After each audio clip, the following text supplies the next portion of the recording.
The Resilience Across Borders podcast is intended for education, support, and inspiration. I am not a psychologist or a medical doctor and do not offer any professional, medical, or health advice. If you are dealing with or suffering from any psychological or medical conditions, please seek help from a qualified health professional.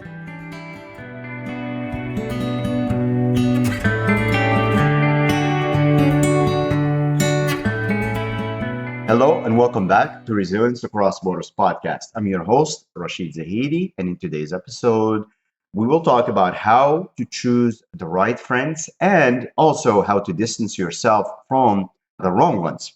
Our friends have more influence on our lives than we sometimes realize or than we sometimes remember. So the people you spend time with shape your habits, they shape your mindset, your energy, and even your sense of what's possible. So surrounding yourself with good friends, and that is those who uplift, inspire, and support your growth, can make a huge difference. On the flip side, keeping negative or toxic people in your life can hold you back in subtle or not so subtle ways. Here is how to be intentional about choosing great friends and creating distance from those who aren't good for you. Plus, as we always like to do here, practical ways to put each strategy into action. Number one, notice how you feel around different people.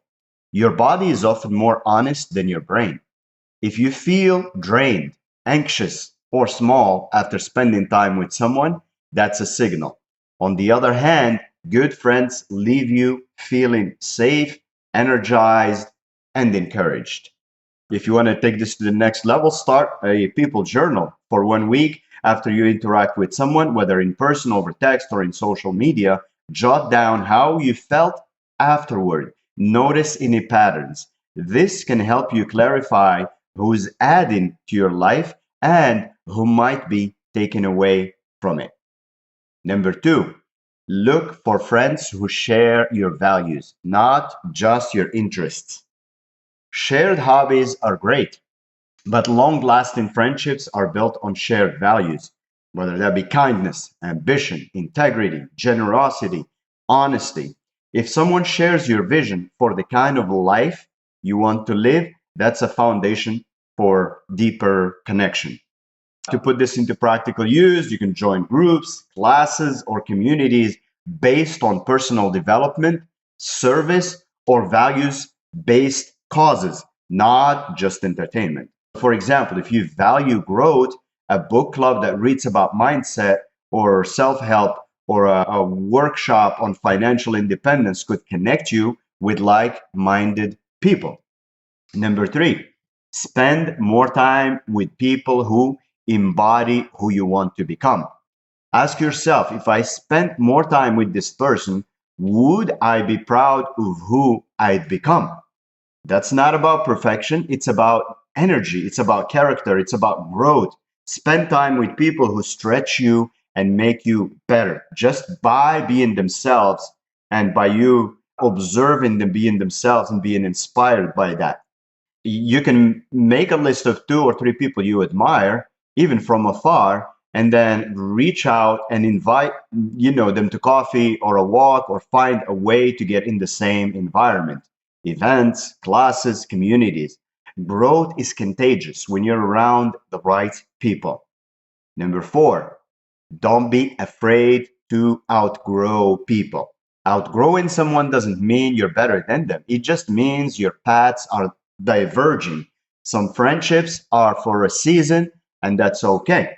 Letting go creates space for more aligned connections.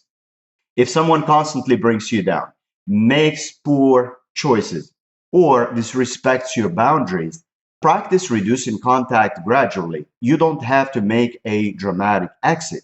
A gentle fade is also a strategy or a way to go about it. Less texting, fewer meetups, and that can work just as well. Number five, set boundaries without apologizing. No apologies needed for your healthy boundaries. Sometimes the most powerful shift is simply choosing how much access someone has to your time and your energy. You can still be kind without being available for drama, gossip, or constant negativity.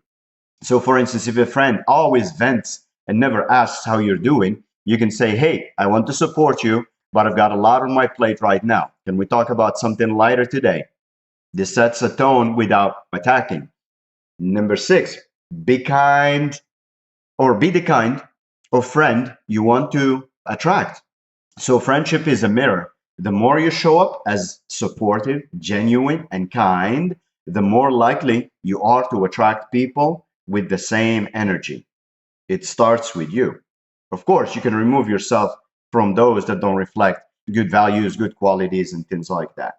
You can make a list of three qualities you want in a friend, then ask yourself, how can I embody these more fully this week?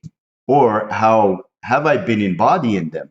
Whether it's being loyal or being thoughtful or growth minded. So, whatever it is, make sure it doesn't go unnoticed. And when you do this, it draws the right people in. So, anyways, choosing friends isn't about judgment, it's about alignment. You don't need a huge circle, you just need a few people who feel like home and help you grow into who you want to be. The rest, you can love them from afar. And if you do want help defining core values or crafting healthy boundaries in friendships, besides what's already on the journal, the emo gym that I have there out there on Amazon, I can create a quick worksheet or journal and prompts for you. Just let me know. So, anyways, as always, thank you for tuning into the Resilience Across Borders podcast. If you are enjoying this podcast and finding it helpful to you, please pick up a copy of the companion journal that I mentioned, or you can follow the blog at least for the posts and new episodes. And it is at resilience.com, ATRESILIENCE.com. And remember to be kind to yourself and to others and stay resilient.